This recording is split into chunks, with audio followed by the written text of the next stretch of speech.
នៅជាភូមិមួយឆ្ងាយពីទីក្រុងមានបុរសក្រីក្រឈ្មោះវីរៈអ្នកកាប់អុសរស់នៅជាមួយម្ដាយចាស់ជរាពួកគេរស់នៅលំបាកប៉ុន្តែវីរៈមានចិត្តសុចរិតហើយមិនធ្លាប់លួចសូម្បីតែអុសមួយដុំនោះឡើយរាល់ថ្ងៃព្រឹកគាត់យកពូថៅកាប់អុសនៅក្នុងព្រៃយកត្រឡប់មកលក់នៅទីផ្សារ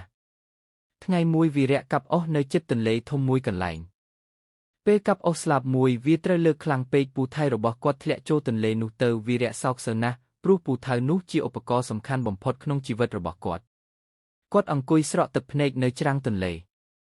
ភ្លាមមានព្រះអាទិទេពម្នាក់លេចឡើងពីទឹកមកព្រះអាទិទេពសួរកហេវីរៈហេតុអ្វីកូនយំដូច្នេះវីរៈប្រាប់ថាបើកំបិតខ្ញុំធ្លាក់ចូលទន្លេខ្ញុំមិនអាចយកបានវិញទេព្រះអាទិទេពញឹមហើយអស់ពេលខ្លីចុះចូលទៅក្រោមទឹកវិញ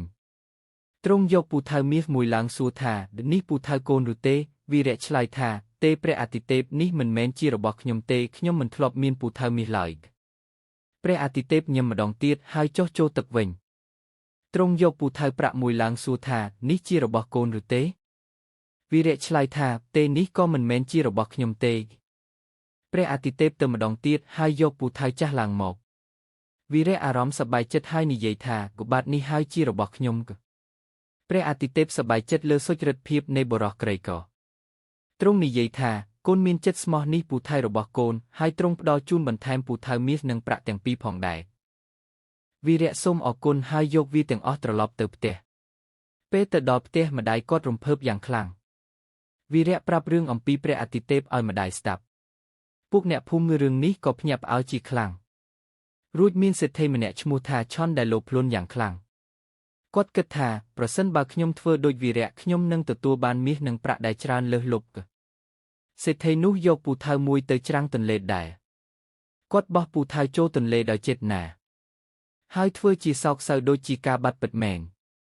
ព្រះអាទិទេពលេចឡើងសួរថាបុហេតាកូនបាត់អ្វីនេះសេដ្ឋីឆ្លើយថាបើខ្ញុំបាត់ពូថៅមាសរបស់ខ្ញុំព្រះអាទិទេពដឹងចិត្តលោភលន់របស់គាត់ទ្រង់យកកាំបិតមាសឡើងសួរថានេះរបស់កូនឬទេសេដ្ឋីឆ្លើយភ្លាមថាក្បាតនេះរបស់ខ្ញុំប៉ុន្មានថ្ងៃមុនទើបទិញ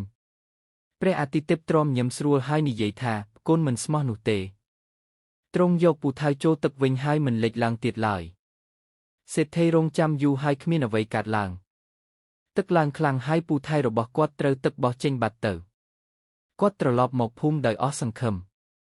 ពេលអ្នកភូមិមើលរឿងនេះក៏សើចចំអកថាបើអ្នកលោភលន់តែងតែចាញ់វីរៈវិញប្រើប្រាស់ប្រាក់និងមាសដោយសុចរិតគាត់ជួយសំណង់វត្តបង្ហាត់ក្មេងក្រីក្រនិងជួយអ្នកចាស់ជរាសេចក្តីល្អរបស់គាត់ធ្វើឲ្យអ្នកទាំងភូមិគោរព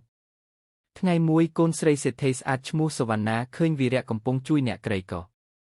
នាងមានចិត្តក្តីស្រឡាញ់ចំពោះគាត់ប៉ុន្តែឪពុកនាងមិនពេញចិត្តទេព្រោះវីរៈមិនមានឋានៈទូនីតិសោះ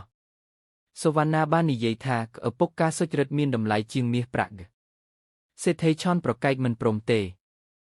វីរៈមិនសោកទេគាត់បន្តធ្វើល្អទៅរហូត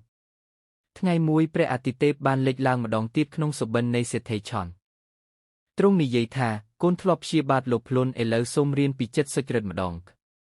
ព្រឹកឡើងសេដ្ឋីឆនភ្ញាក់ស្មារតីឡើងហើយមានការប្រែចិត្តភ្លាមគាត់ទៅសុំទោសវីរៈនិងសូមឲ្យវីរៈនិងកូនស្រីរបស់ខ្លួនរៀបជាប្រពន្ធវីរៈសប្បាយចិត្តយ៉ាងខ្លាំងប៉ុន្តែអន់ចិត្តថាមិនមានសមត្ថភាពគ្រប់គ្រាន់ទេសេដ្ឋីឆនប្រាប់ថាចិត្តល្អរបស់កូនគឺជាមាសពិតពិធីមង្គលអាពាហ៍ពិពាហ៍ធំធេងត្រូវរៀបចំឡើងនៅគេហដ្ឋានលោកសេដ្ឋីអ្នកភូមិទាំងអស់បានចូលរួមអបអរសាទរព្រះអាទិទេពនៅលើមេឃបានសប្បាយចិត្តហើយប្រទានពរក្រោយពីថ្ងៃអាពាហ៍ពិពាហ៍វីរៈនិងសវណ្ណាបានដឹកនាំជីវិតដោយសេចក្តីសុខសាន្តពួកគេបន្តធ្វើល្អចែកចាយទ្រព្យសម្បត្តិឲ្យអ្នកខ្វះខាតជានិច្ចសេដ្ឋីឆនក៏រស់ជាមួយសេចក្តីសុខចិត្តពីការប្រែចិត្តនោះទន្លេដែលព្រះអាទិទេពលេចឡើងត្រូវបានគេគោរពថាជាទន្លេសុចរិតពេលណាដែលអ្នកភូមិដាក់អំណោយនៅទីនោះពួកគេនិយាយថាក៏សូមឲ្យជីវិតស្មោះដូចវីរៈបន្ទាប់ពីពេលវេលាជីវិតវីរៈក៏លូតលាស់ឡើងបន្តិចម្ដងគាត់ក្លាយជាមនុស្សមានសេចក្តីមេត្តានិងឧត្តមភាពជីវិតគាត់ពោរពេញដោយមិត្តភាពនិងការគោរពពីអ្នកទាំងអស់សវណ្ណាជាប្រពន្ធស្មោះស្លូតបូតយកចិត្តទុកដាក់លើគាត់យ៉ាងខ្លាំងពួកគេរស់នៅផ្ទះធំមួយដែលប៉ុន្មានឆ្នាំមុនគ្មាននរណាគិតថានឹងកើតឡើងម្ដាយវីរៈក៏សប្បាយចិត្តហើយរស់នៅដោយសុខសាន្តរហូតដល់ចាស់ជរាព្រះអាទិទេពនៅលើមេឃសូមពរឲ្យកូនមនុស្សគ្រប់គ្នាដូចវីរៈ រឿងនោះបានคล้ายជាបុណ្យនិមិត្តសញ្ញានៃសុចរិតភាពក្នុងភូមិនោះគេរៀនថាមាសប្រាក់មិនអាចជំនួសចិត្តស្មោះបានឡើយវីរៈនិងសវណ្ណាធ្វើអំណោយសប្បុរសជារៀងរាល់ឆ្នាំពួកគេបង្កើតសាលារៀនសម្រាប់កុមារក្រីក្រពួកគេសាងសង់ស្ពានឲ្យអ្នកភូមិឆ្លងទន្លេដែលធ្លាប់បាត់កាំបិតនោះទន្លេនោះក៏ត្រូវបានហៅថាទន្លេសុចរិតវីរៈបន្ទាប់ពីពេលវេលាច្រើនឆ្នាំវីរៈក្លាយជាសេដ្ឋីសុចរិតនៃប្រទេសនោះគាត់មិនមែនជាសេដ្ឋីដោយមាសប៉ុន្តែដោយចិត្តល្អរបស់គាត់ជួយសង្គមដោយគ្មានបំណងចង់បានអ្វីឡើយអ្នកភូមិថាមនុស្សល្អមិនបាច់មានមាសច្រើនទេមានចិត្តល្អគ្រប់គ្រាន់ហើយ